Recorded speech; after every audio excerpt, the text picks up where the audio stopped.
Thanks, Dave. Again, thanks to the Thunder for putting this on. This is a nice break for everybody to do some football in the midst of the chaos that we're in right now.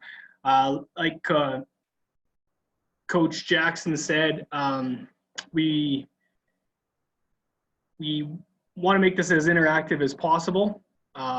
So the more you're involved, the more you're going to get out of it. So again, unmute yourself, or I have the chat up here. So if you want to ask a question, go ahead. Interrupt me. This is supposed to be as interactive as possible. Okay, so first thing I want to get kind of into is just our philosophy in cover 3.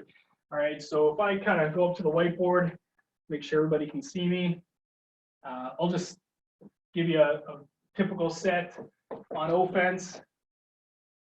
All right, we would call this a 32. All right, if this is the field, we call this the 3 side and the 2 side.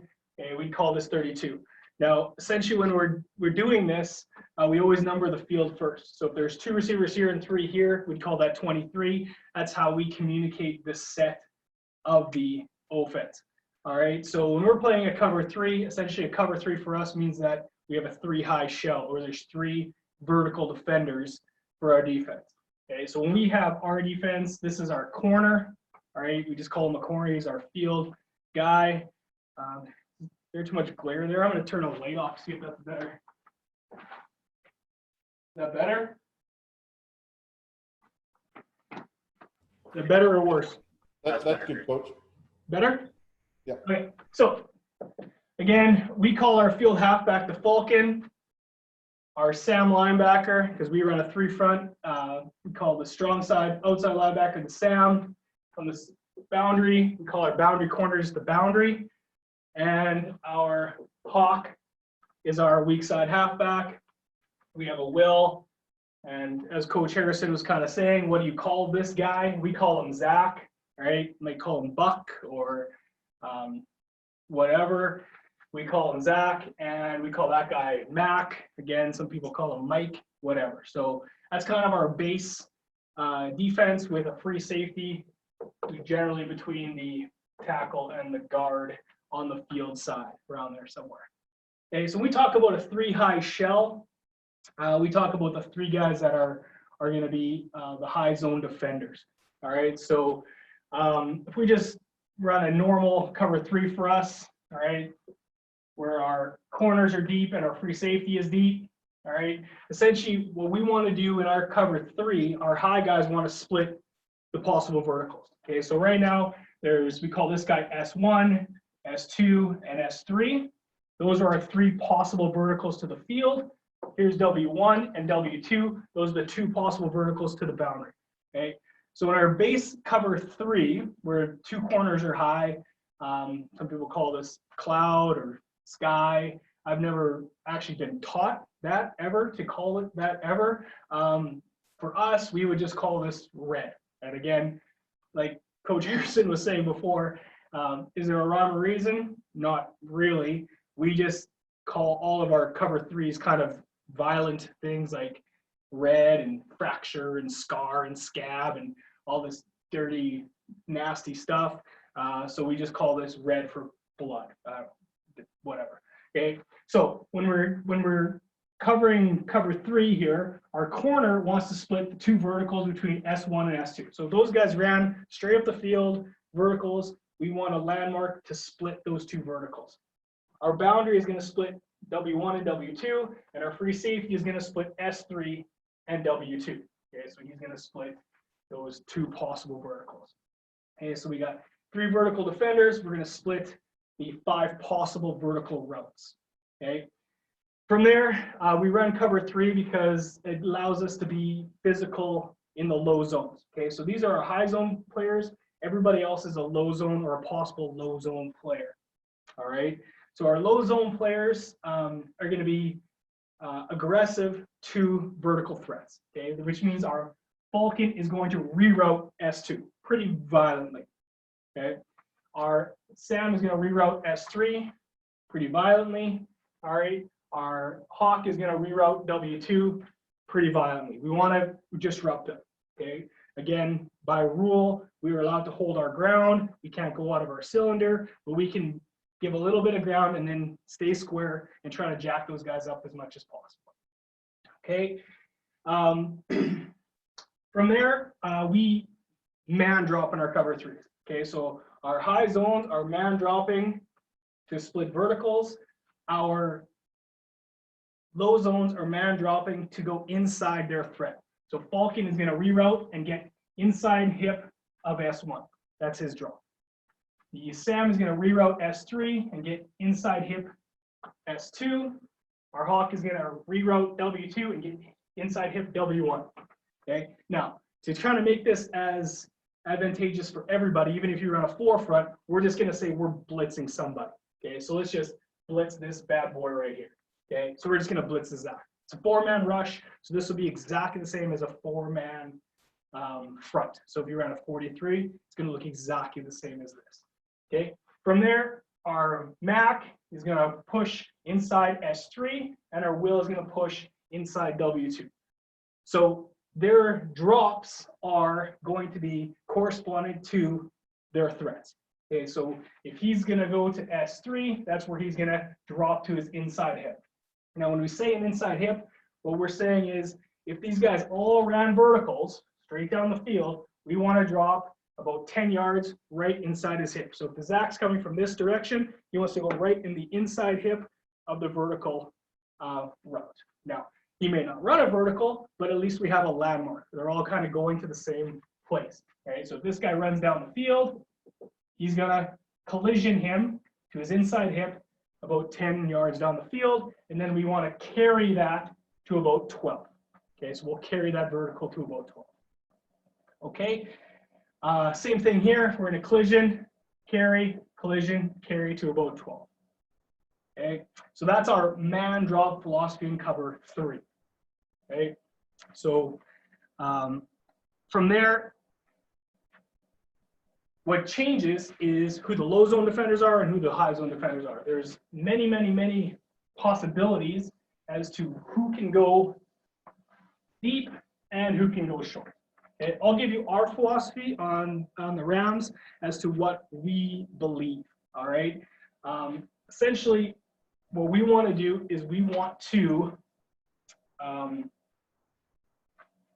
take away vertical routes that are as close to the quarterback as possible. I'm not sure if that makes sense to you, but because we have this flexed out Sam and Will, we feel very comfortable running what we call cut, where the Hawk is high and the boundary is here, and he's got inside W1 and he pushes inside W2.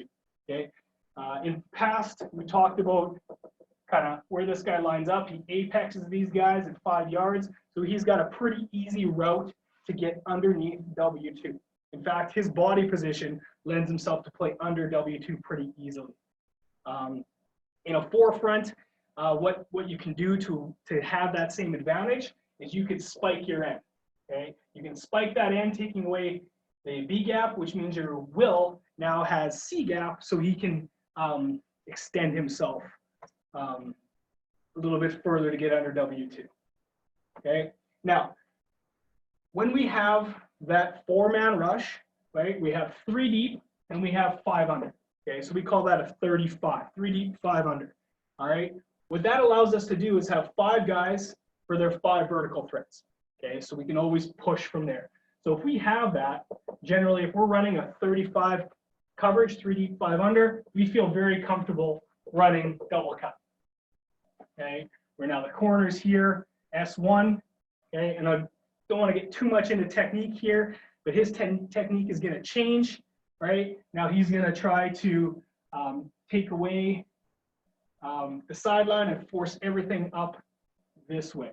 Okay, so he's in that cut and carry technique, which again, is something we could probably spend an hour on cut and carry. But we have this, we're going to reroute and push. And again, if we blitz the Mac, okay, he's going, the Zach is going to push inside S3, and we have all the low zones covered. Okay, so we have in our particular playbook on the Rams, we have about 6 different variations of this cover 35. And when we want to send five-man pressure, we have about 6 different variations of cover 34, 3D4. Okay. That's kind of our general concept behind cover 3. Okay. 3 guys deep, and then our low zone guys are always dropping man. Okay. Now, having said that, we are going to pattern read as much as possible in our zones. All right. So, for example, if we get a route combination here that we see quite often, this guy runs and runs the out, and this guy runs that deep curl or dig. All right. Our guys are going to be taught to play this underneath this curl and rally to the out. All right. So we're going to man drop to pattern recognition. All right. And I know I've had a question about match. We don't run a technical match defense.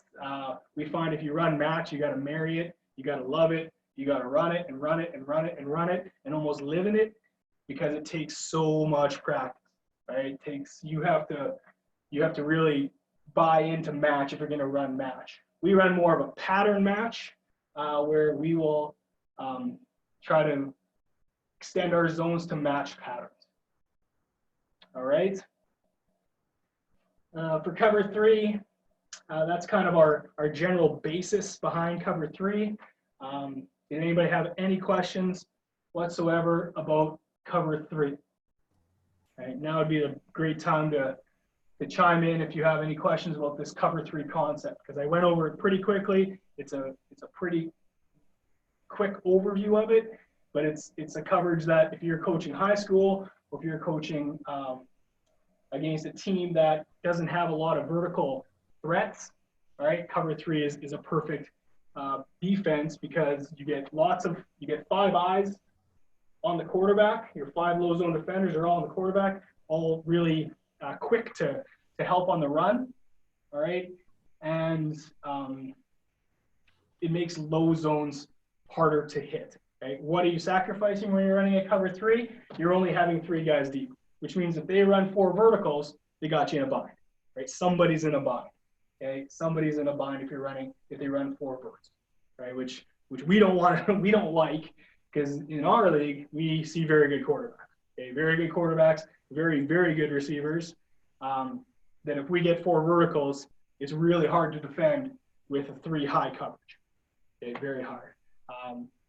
But if we see a team that's gonna load the box, all right. So we see a team, and you may probably see this more in high school than we see at the U Sport. But if we have a team that runs a fullback, all right, and they run, let's say they run balance here, right? Now a 3 is awesome, right? Running a 3 high against we call this base, 4 receivers, 2 running backs.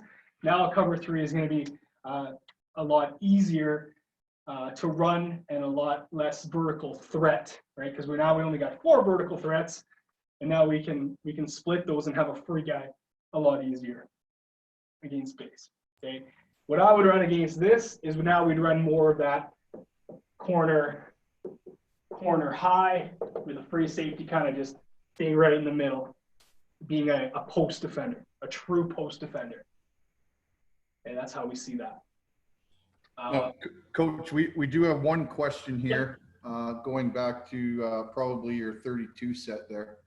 How do you respond to a player in motion during the cadence? Do you bump, do you rotate, or do you chase?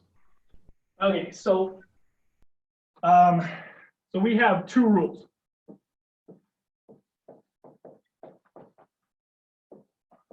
Okay, essentially, if it's a linebacker's man, we bump.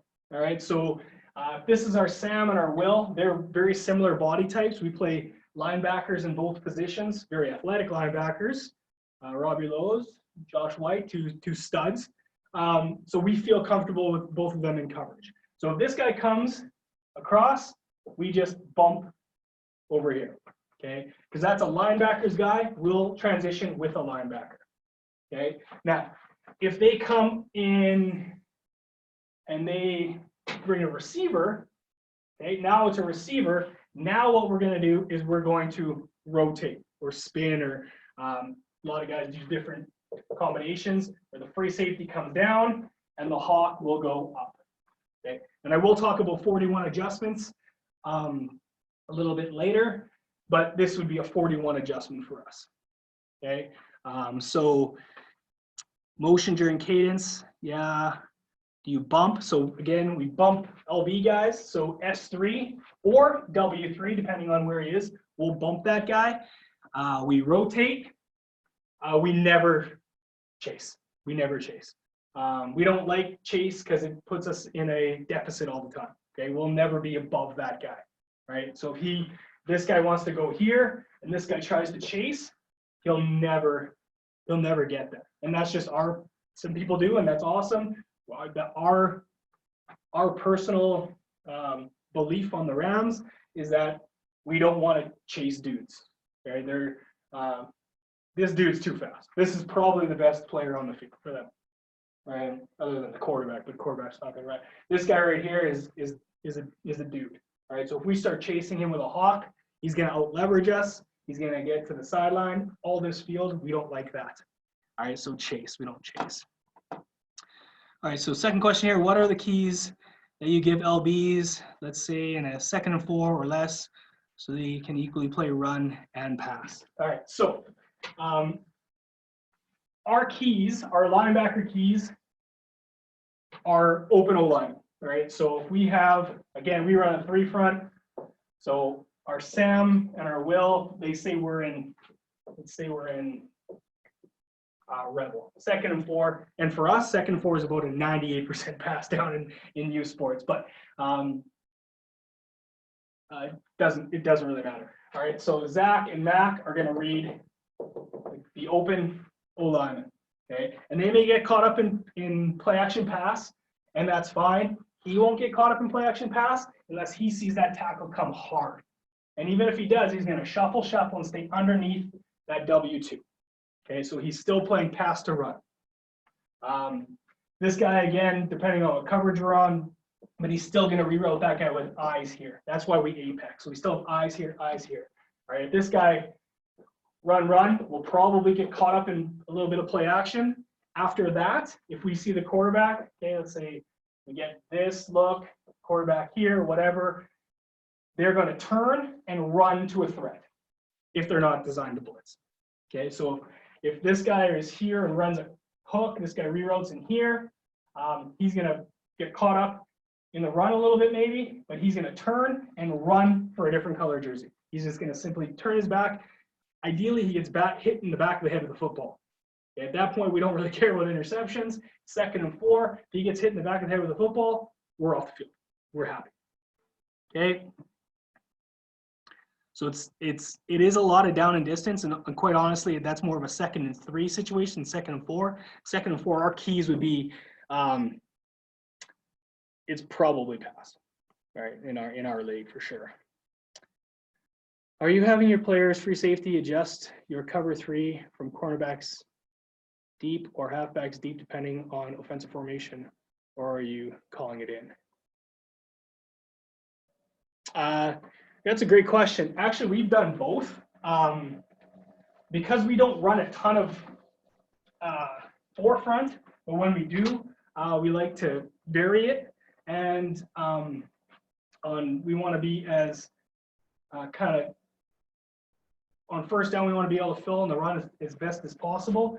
So if we're in a situation where it's 32 and we have a cut coverage and we want this hawk to be low, we can invert the cut to a fracture, which we call the Falcon High and the free safety here.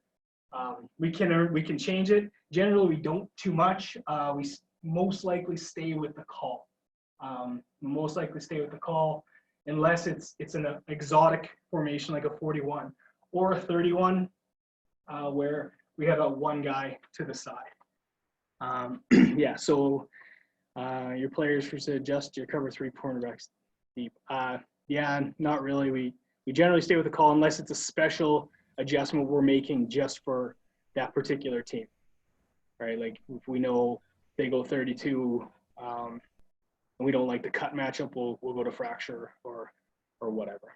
Hopefully that answers your question. Then Coach Gray, you run your double hold, double cut, probably some sort of hold cut as well. Can you talk a little bit about how you guys play with your contours, if at all, to not show it early?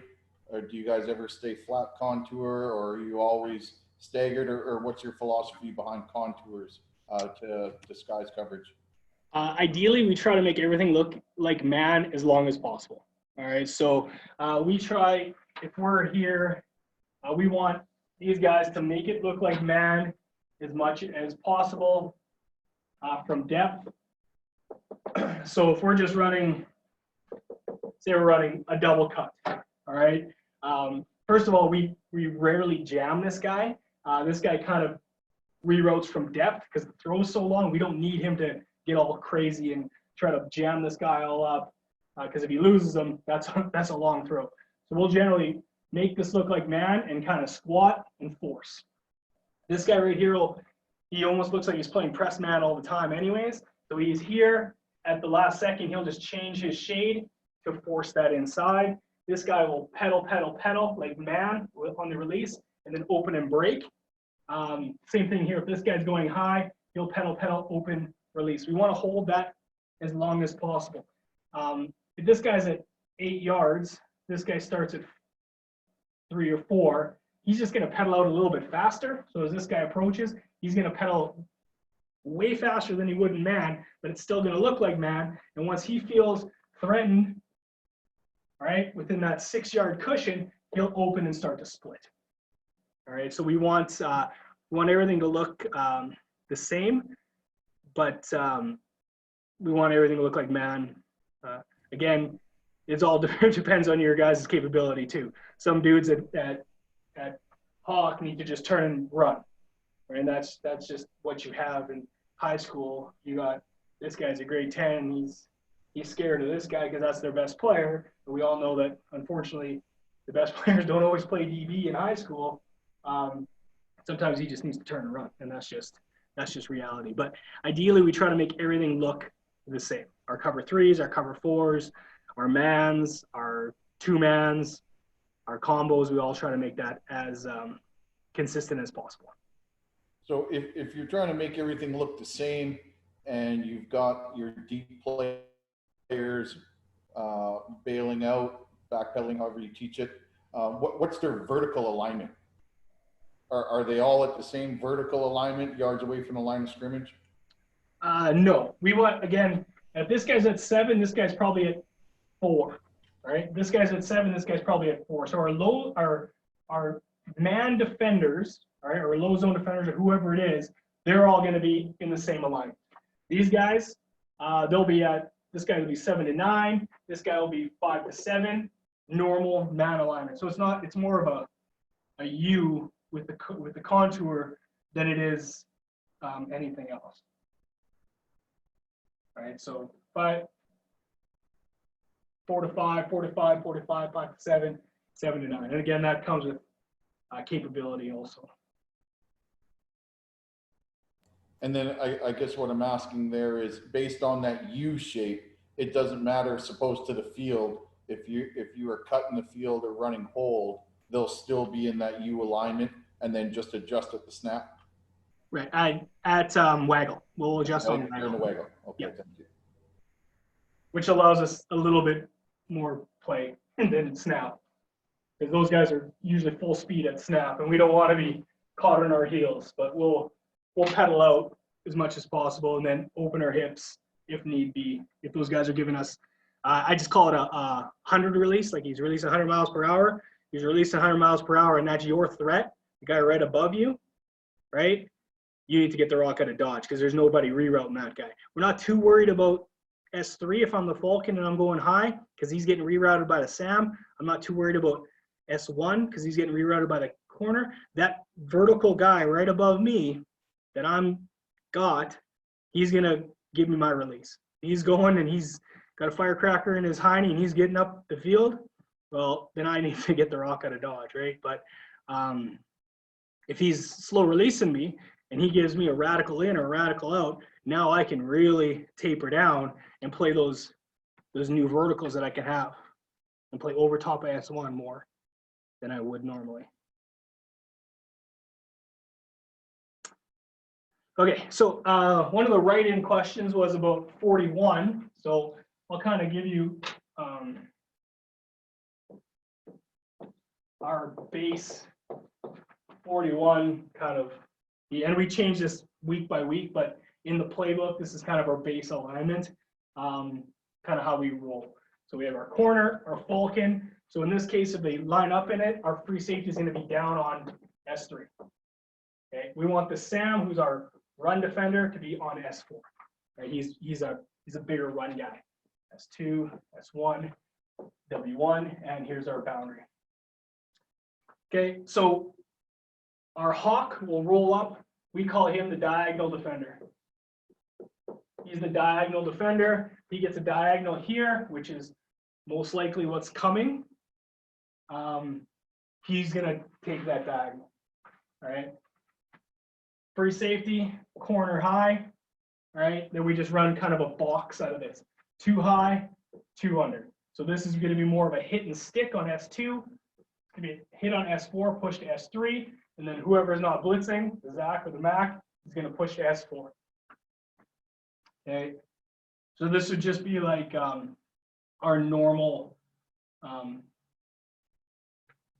thirds on this side of the field. Okay, and then we have loose man-to-man here. Now, here's the beautiful thing about running the 3 front is this will being flexed out here is immediate slant help. Immediate slant help.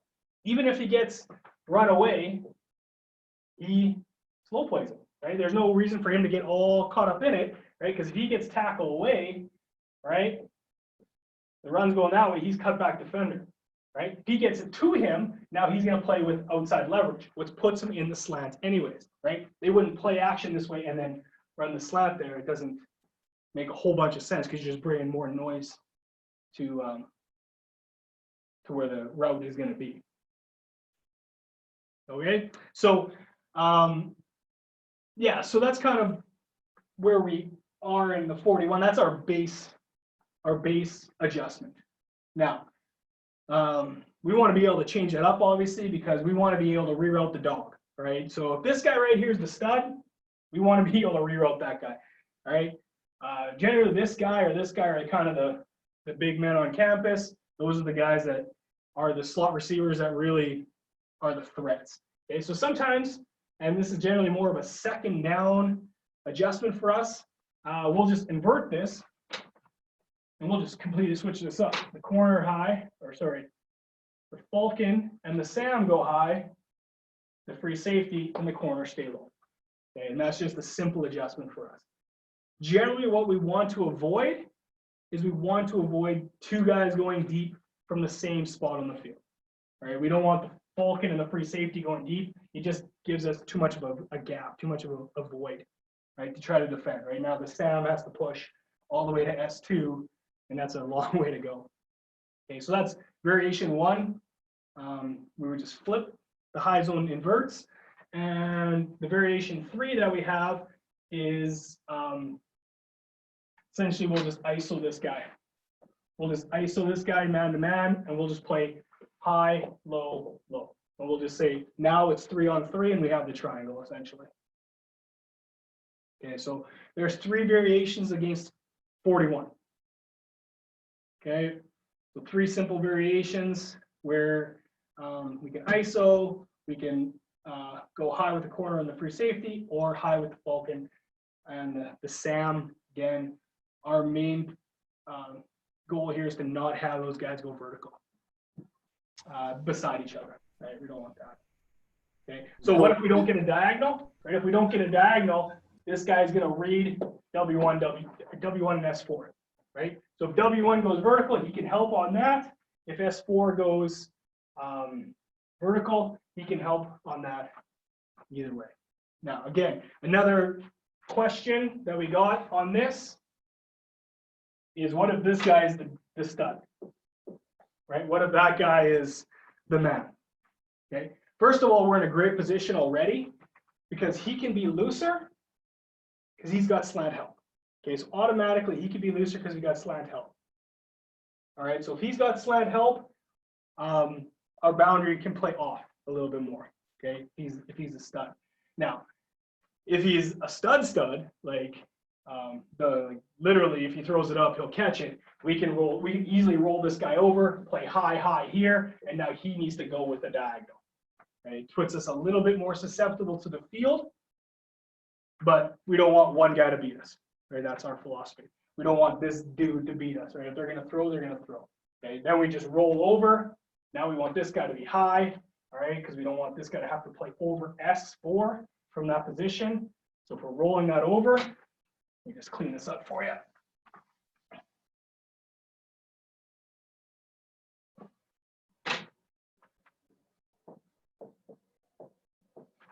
All right, so W1's the man. We got the boundary here. We got the will here. Now the hawk, instead of being the diagonal defender, he's going to roll over top.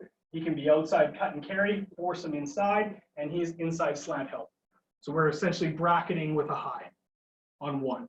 That guy better be a dog if you're going to do that. Right, he better be the man, like legit. And then on the field side, it'd be the Sam going high, free safety low, and he's got to be over S4. If S4 goes this way, he's got to go with him. He's got to go. Okay, so variations for 41, our base, our invert, flip, our ISO, and then what if W1's the man?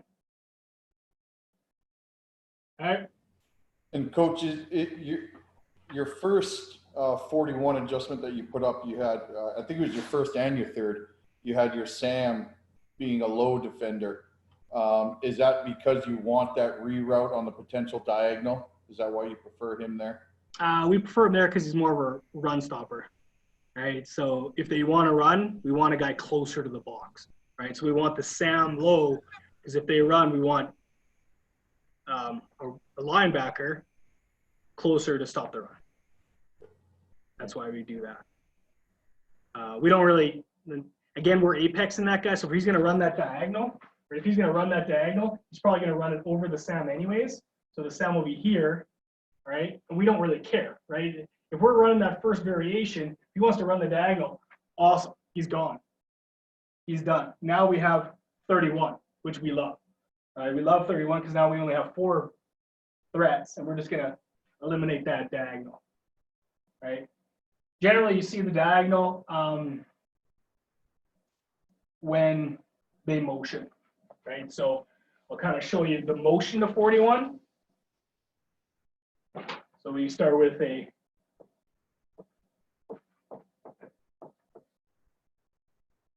here, and this guy motions across. Probably pre-snap or just at the snap. Now the hawk needs to spin. The biggest problem is that hawk does not get enough depth, right? He doesn't become the diagonal defender properly, and that's the touchdown maker right there. That's the thing that you get cranked on, right? And you talk to this guy about getting out of Manitoba, right? John Mackey from yesterday can attest to this. This poor guy on our team got beat 3 times on the diagonal because he was so nosy for the ball. He just came flat. He didn't gain any depth. He wanted to fill in the run. All right, so you get that motion. This guy gets all crazy. He doesn't get enough depth because he thinks there's going to be a run. All right, and that could be jet motion. That could be jet sweep. That could be motion in front. That could be post motion back with a flare. Doesn't really matter. This guy has to be the diagonal defender. And the free safety is just going to come down.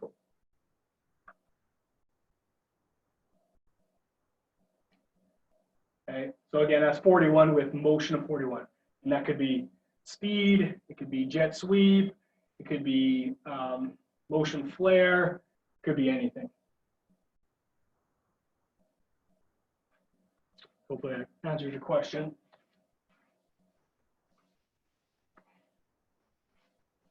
Okay, so now if we got more guys in the box, right, say we just have 31.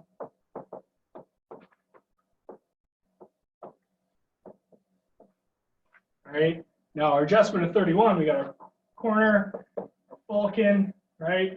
our boundary, Will, Mac, Zach, Sam. Nothing changes. Pretty much exactly the same thing. The only thing is we're tucked in with our run stopper, right? We're flexed out with our coverage guy. Right? So from there, we can, again, you can run all those variations. One high, too low, one high, too low. Your variations are all there. That's 31. But we still have a diagonal defender, which is very important for us.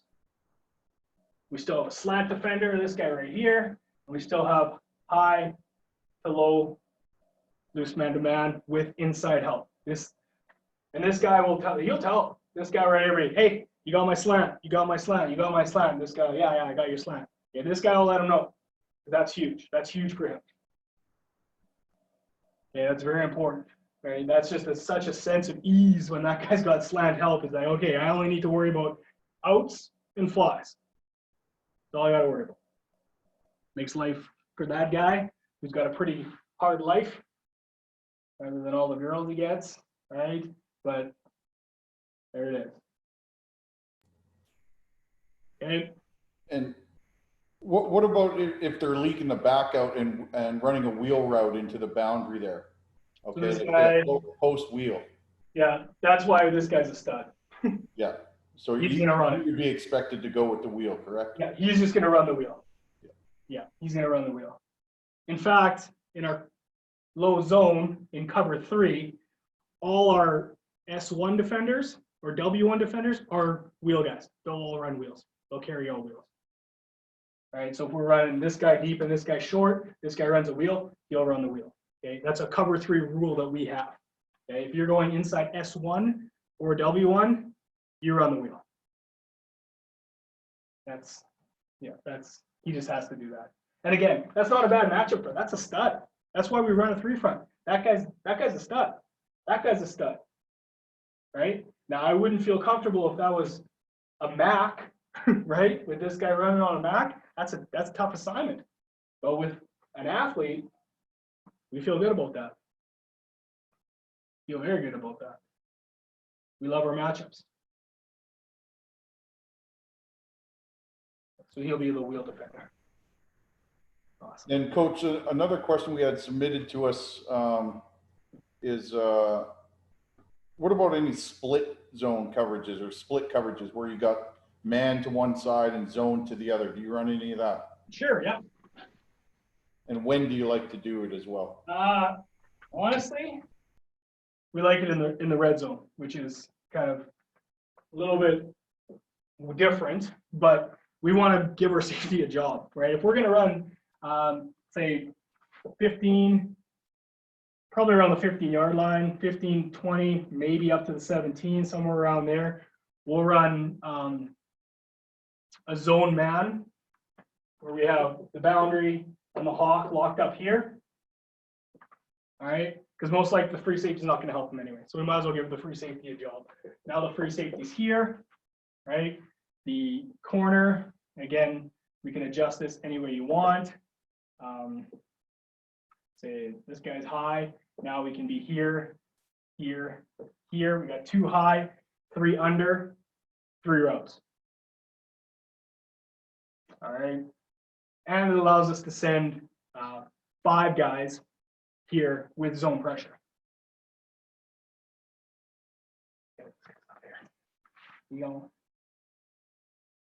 Right now we can comfortably send 5 guys with man here, and again those are our generally our best cover guys. And we can still be pretty aggressive here.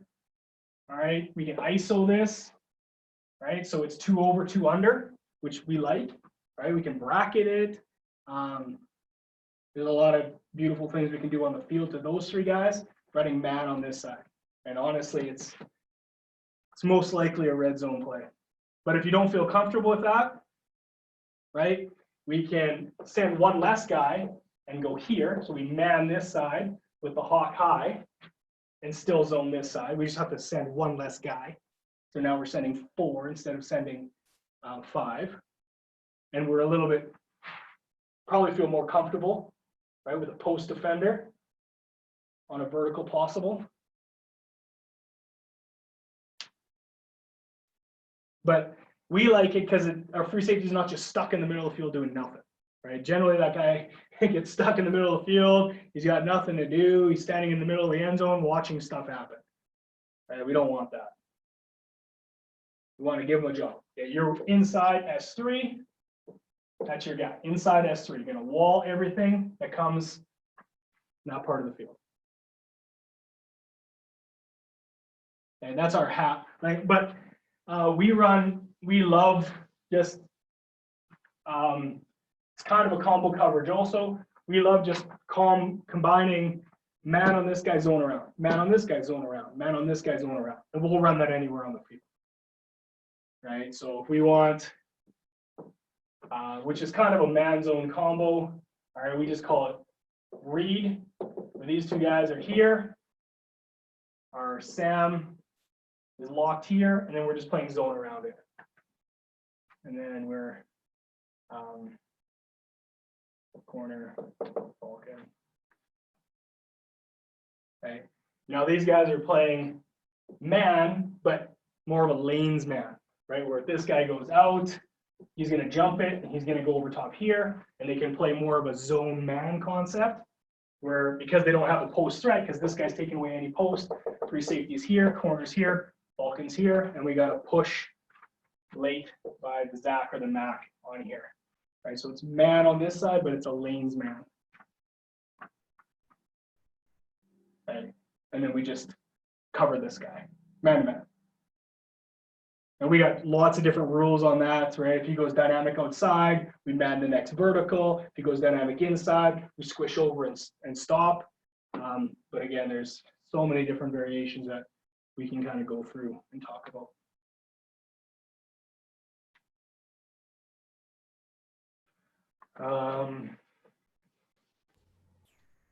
Now, it's a little bit off topic, Coach, and I don't know if you do any of this, but what about as far as double teaming a receiver? You know, you have some sort of, could be a pressure or not, but generally a man coverage, and instead of your safety being deep, you might assign him, and so you have a high-low on one of their star receivers or something like that. Yeah, and that's kind of the concept behind some of the stuff we were doing. When we roll the hawk over and play our will down, that's essentially doubling that guy, right? We'll also just double a guy, right? So if we say, and again, there's tons of variations on this. I remember when I was coaching on the Thunder a bunch of years ago, a long time ago, when Dwayne L was the head coach, Calgary had Marco Iannuzzi, who was on the Huskies, and we just manned him wherever he was. So we just rolled above, and we just said, dime guy, or we subbed a guy, you just have 81 wherever it is. So there's our dime guy, he just has. And then we just run a zone around it, right? We're not really doubling him, but we're trying to eliminate him by running him man and running zone. So we have zone guys around it. So the Sam in the corner, here and here. So we got two high post help, and we still have a man here. So it's not so much a double as it is an ISO of a single player, where we'll just man that up. And we might sub into that where this is our extra DB.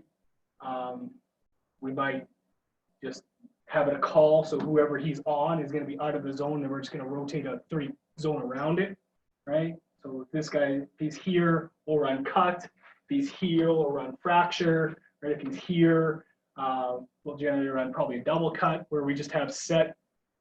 And again, this takes some practice. It takes a lot of communication in the back end, but wherever he is, we're going to run a different cover 3 to man him, but also cover the rest of the zone.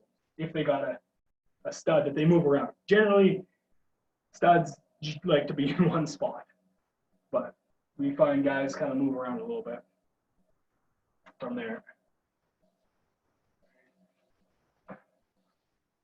And then we'll do stuff where we'll man the 2 outside guys and zone the inside. We'll man this guy and zone around. We'll man this guy. The only guy so far that we don't have a coverage into man is this guy right here. But space, reroutes kind of allow us to play that a little bit.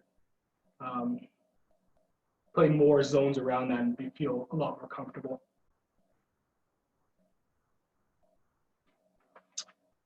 Okay, that's that. And we just had a question come up in the chat, Coach. You want to take a look at it? What are the keys for switching coverage responsibilities in man between a core? All right, so generally our rule is spacing. That's generally spacing, and it has to be communicated pre-snap. We never do it on the fly. Sorry. And Coach, yeah, as you're taking a sip, I'll just read the question out for people that view it later. It's saying, what are your keys for switching coverage responsibilities between the cornerback and the halfback? Yeah, so if this is the boundary and the hawk, and generally we see it mostly on the boundary side. Sometimes we see it on the field, but it's more of a bunch action. We got different rules for bunch. But if this guy comes in, it has to be communicated. Okay, in, out, in, out, in, out. Right? Where this guy takes the in, this guy takes the out. Right? Now the rule is it has to be communicated. Right? And from there they have to play at different levels. All right. So if this guy's the in guy, generally he'll sit down. This guy will gain more depth. So if this guy's at 4, this guy will be at 7. Okay. And the inside guy, because it's an easier throw, he's going to be the low zone guy. He's going to be the low guy in man. And communicate pre-snap on the waggle or the bunch look here, the stack most likely in this case, and it has to be different levels. Okay, so that's our rules, and then we'll just go inside out, from there. All right. If it happens on the field, generally we get this bunch look. If it's man, we got some audibles depending on down and distance. We'll press the point and play 2 out, so we'll lock 1, play 2 in out. We'll play off, play 2 in out and 1 vertical, depending on what the routes they are, what routes they run out of bunch. So we'll do film study and say, okay, out of bunch, this guy uses generally the vertical here and they like to run that. Well, we feel comfortable locking the point and then playing inside out on that combination. Okay, so that'll be our adjustment to that. And again, that's down in distance, right? It is tendency, right? If it's 2nd and 4 and they come into bunch, generally we want to be more aggressive, right? If it's 1st and 10, they come into bunch with, okay, let it happen in front of us. We don't want to get caught on a pick, right? We'll play it from space and let it sort out at 5 yards down the field, which we're more comfortable doing.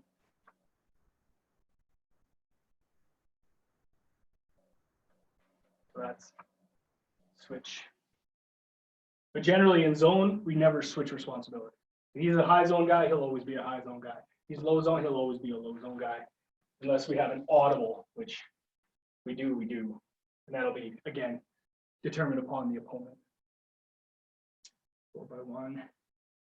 Last question, again, that we had was around match coverage. Again, we don't run match. Again, like I said, you have to be a match team to run a match effectively. And we're more of a pattern read team than anything else. Is there any route combos you guys want to see? Like anything that you have trouble defending? That's sometimes just to see a different perspective on that. If there's a combo that you see that you have a tough time defending and you're a cover 3 team or a cover 4 team. If you have any questions about cover 4, I know we're running short on time. That could be a whole nother session. I'm a big cover 4 guy. Love cover 4. But I thought it'd be more applicable for cover 3 for you guys. You probably run a lot more cover 3 than cover 4. But as Coach Lamer can attest, as he's doing his paperwork there, cover 4 is a killer, right? If you have a quarterback in high school, it's never seen cover 4 or in spring league, and you strap a cover 4 on them, it shocks them. It's something they haven't seen. All right, it's not the same reads. The cover 3 reads are way different than cover 4 reads. So you can get 1 or 2 cover 4s in your arsenal. Again, like Coach Sampson can attest, you get a couple cover 4s in your arsenal. It's just that changeup that for a high school quarterback, it'll mess them up. It'll give them just that split second of shock. Like, what the heck? Why are both those guys going deep? One of them's supposed to be short. What's going on, right? But give us a quick review of 4 high, 4 under. Great. Okay, so quick. Again, this could be a complete session in itself, but I'll just give you our base cover 4. All right, so our concept for cover 4 is we're a spot drop team in cover 4. So let's just say we're going cover 4, and let's just say we got a corner. So the corner is high. Say the free safety is high, the hawk is high, and the boundary is high.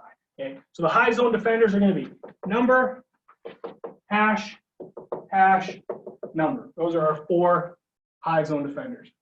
From there, again, let's say we're blitzing one. Let's say we're blitzing the MAC. Where this is a 44 under, so 44. All right, the Falcon's going to roll back into a 3-0 or 3 outside the hash. The Sam is going to be right in the middle of the field.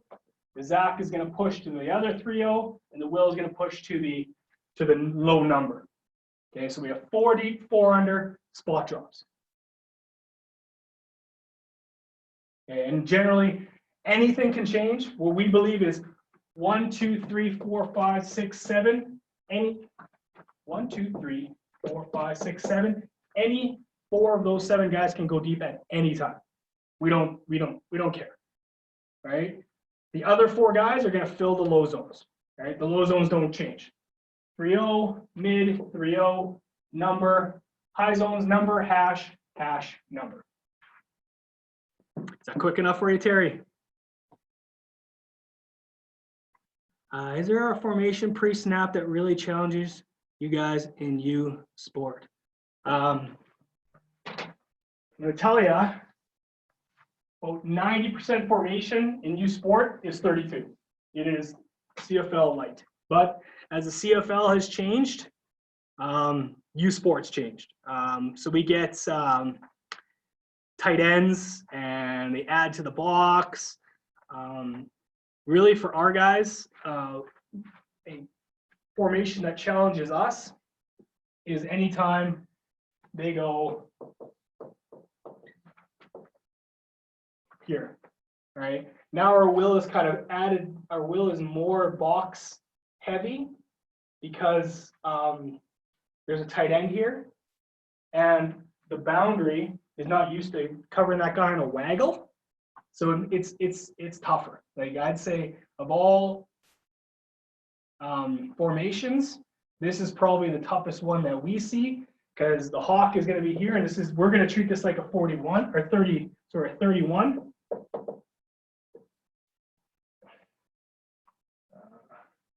Safety, Sam, Zach, Mac, and Will are kind of in the box here. All right, so honestly, hey, Pat Barry, man. All right, so Pat Barry, this is for us. If this guy is a receiver, it makes it a little bit more difficult, right? This is a stud that they just bring down here, and he's a vertical threat. It makes life harder, and quite often we'll just treat this like a 32 and just kind of live and die with the hawk more of a run defender, which we don't love, but it's better than this guy. Generally, there's not a lot of Gronks in the league, so either this guy's a really good blocker or a really good receiver. So if he's a really good blocker, we'll do this. If this is a stud, this is one of the dudes like Colton Clausen from the Huskies. He was a stud, right? He is a stud. Then we got to change things up, right? Because he's a dude that can get open. He can block. He makes life a little bit more difficult for us. But this generally is the hardest because it gets this guy uncomfortable, makes this guy more run dependent, and if this guy's the dude, it gives us a tough read. Good, you got that, Pat? That's the one. That's the one.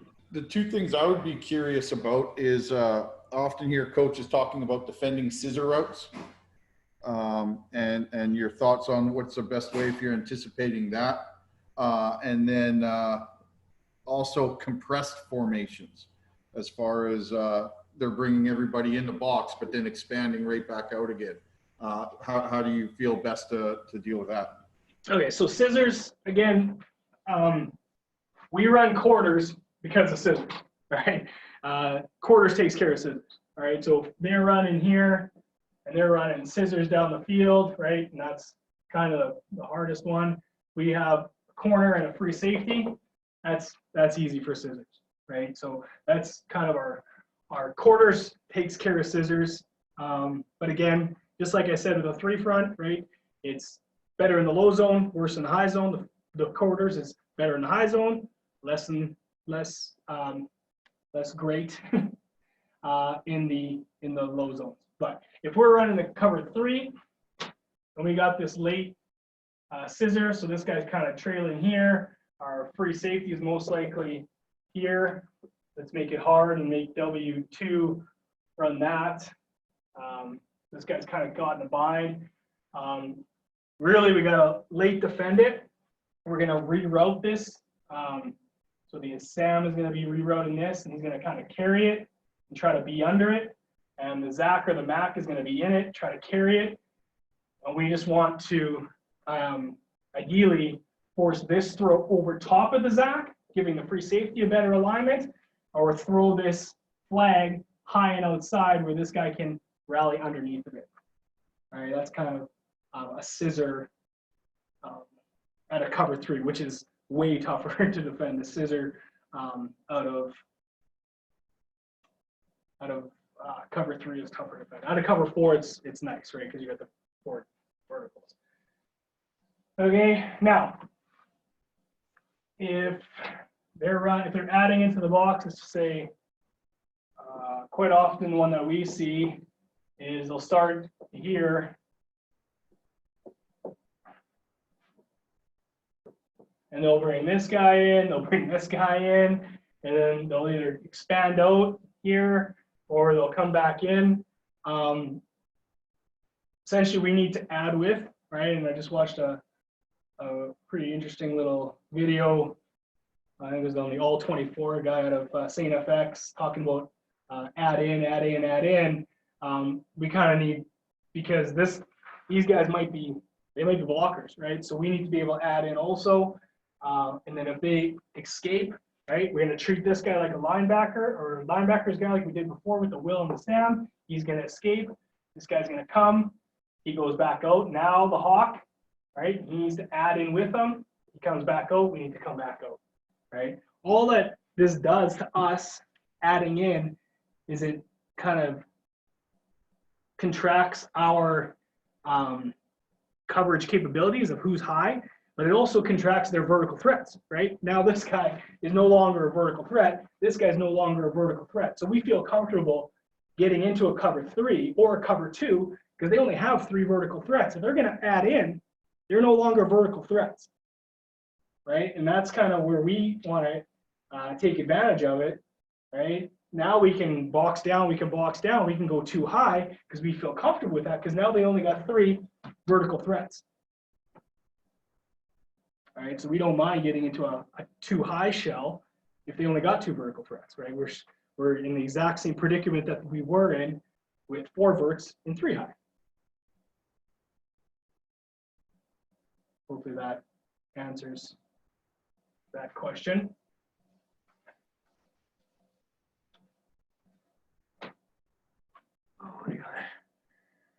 Oh, are you ever concerned by stacked receivers? Yeah, we kind of talked about the stacked. The stack is tough, and that's why we tell these guys to play at different depths.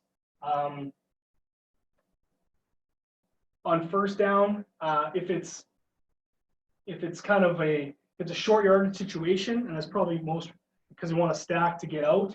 We'll narrow that down and kind of take away a go, right? Where this guy kind of tries to stick and make this guy force outside. But if he doesn't, then we can kind of pass off and go, right? But we really want to reroute that guy. So stacked receivers are more problematic in a 2nd and 4, 2nd and 5, because it puts us in more of a chase predicament. And these guys got to be really good and really on the same page, communicating that if this guy goes here and this guy comes right behind him, they can pass that off, right? And it is tough, kind of in those short. If it's 1st and 10, we don't really care. All you're doing is taking away a vertical threat, right? That's what we think, right? This guy's not a vertical threat because now he has to go around his own player. His player is giving him, doing our job, rerouting him. So on 1st and 10, we're good. We like it because this guy's no longer a vertical threat.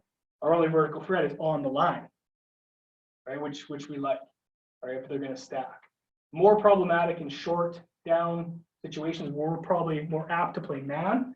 Now, the rubs are a little bit problematic, more so, more of an issue for us for sure.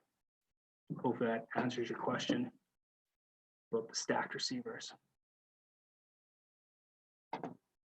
How often do you send secondary pressure with motion across the formation boundary, slot back, cross leaving boundary corner, and man? We're not a huge blitz team on motion. Kind of takes away our coverage advantage. So I know what you're talking about because a lot of you look on a lot of the American will talk about this guy comes this way, and this hawk just activates and goes, right? That's probably, I think that's what you're talking about there, where this guy motions, this guy just goes. We don't love it because we just lost our diagonal defender, right? And if they slide here, we don't like it. We would rather take care of the back end than the off chance that we get to this guy, right? We don't love it. We're more apt to blitz the will out of this than the hawk. And that's where those sim pressures that Coach Shepard was talking about in terms of where the back is, we're more of a receiver formation sim pressure team where now we'll feel comfortable. If it's 41, we'll activate somebody. If we're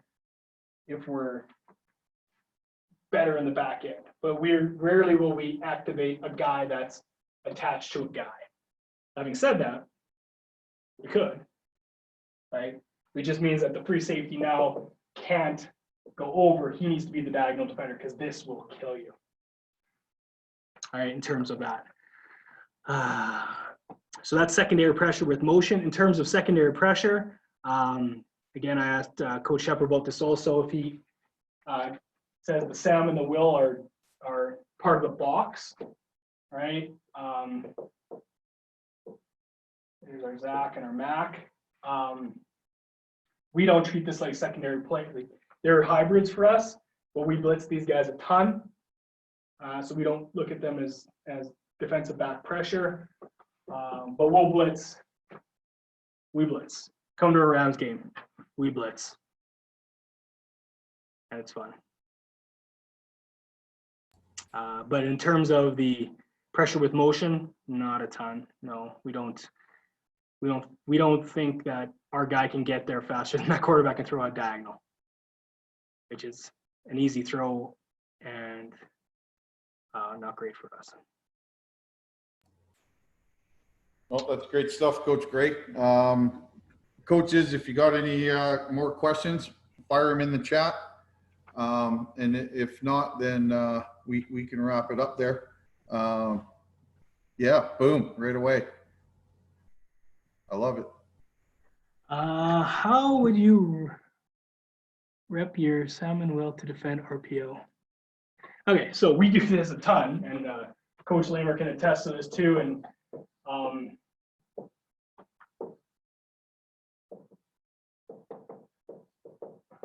so that is our base defense. In RPO, essentially, we see a ton, and that's with Coach Shepard too. That's why I was asking so many questions about pistol, because we see almost 90% pistol. There's no pre-snap adjustment.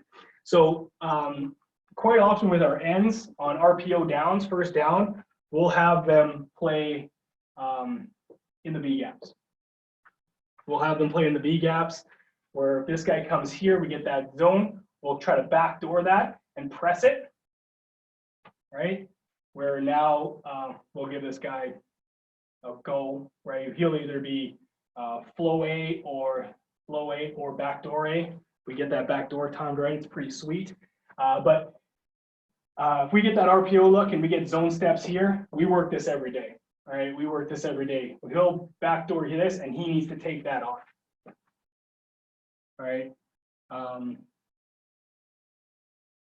From depth. I take it on from depth. I shouldn't get too crazy with this. We don't mind this guy running down the field and us stopping this at 2 yards. We don't need TFLs on RPO. All right, our TFL is more likely to happen here than here. So he'll stay at depth, right? If this guy comes, he'll gain width and then set an edge. But we're not in too big of a hurry to set an edge because we think this guy coming off his butt is more likely to make this guy cut back than anything else, right? As soon as this guy hits that B gap and they're going inside zone, he's most likely, as soon as this B gap's dirty, he's going to come to that cutback right away. Right? Not often do we see here bump out here in RPO. Doesn't happen for us. Okay? Stretch is a different story, right? Stretch, now we need to get dirty on it, but that's a different story. That's stretch. All right. But that again, that's why we love the 3 front, is because RPO, you get to play with depth or you get to play with width, which means those 5 guys in the inside generally. Right, our philosophy is to take this guy, and this guy, take 2, take 1. We'll try to occupy 5 with 3. If we can do that, we're in pretty good shape. And it's hard to slip off. Yeah, so we rep those guys a ton to defend RPO, because if it's 23, then the SAM is activated, right? If it's 32, the will is activated. And we'll play both those guys the same kind of philosophy, same way. But yeah, these guys are reading this hip. Here's S3, here's W2. He's reading this hip, inside shade, like apex, reading that hip. That hip goes away, start shuffle, right? This hip comes 2. Right, now we got to be prepared to late defend the D in S3. We need the S3. That's yeah, we see a ton of RPO, tons and tons and tons of RPO. Now there's different types of RPO, right? We get backer, or where they're reading the linebacker RPO, and we like that because now our will is playing in space, so it's harder to read him, to throw over his ear because he's at depth, so it's harder. Or you get the RPO where they're reading the end. Now, if that end is pinching in, that's where you can start crashing, you can start chasing. Makes just opens up our arsenal a little bit in terms of what we can do to try to defend RPO.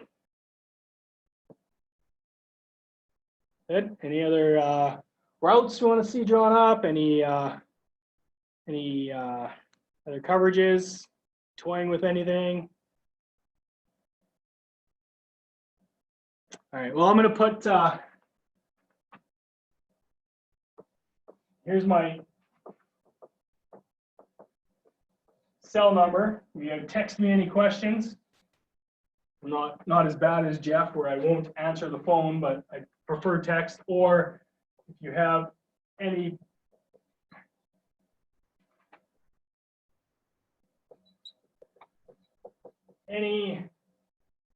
that's probably CA, I'm assuming. Any questions whatsoever, you want to draw something up, send it to me, kind of get a perspective on it. I'm more than willing to work through stuff with you. Again, None of the stuff that I put on the board belongs to me. It's all recycled as per usual, everything else. Yeah, give me a text, give me an email, any questions you have, anything that's causing you problems you want to explore, or quarters coverage. Who knows if there's time at the end, if they need to fill a spot, I can do a session on quarters coverage. If it needs to be done, no problem. All right, any questions out there? Last call for that. No, I appreciate that, Coach. That was awesome. Appreciate your time tonight, and we can wrap it up with that. So, Coach, just a reminder, if you haven't done so already, check out that YouTube page. And we're back again next week, Tuesday and Wednesday. On Tuesday, it'll be Coach Scott Brady, the defensive coordinator from McMaster. And on Wednesday, it'll be Coach Stefan Ensign, our Thunder offensive coordinator. So, Coach Gray, good luck this season. Hopefully we get one. Wish you the best, and thanks for your time tonight. Thank you.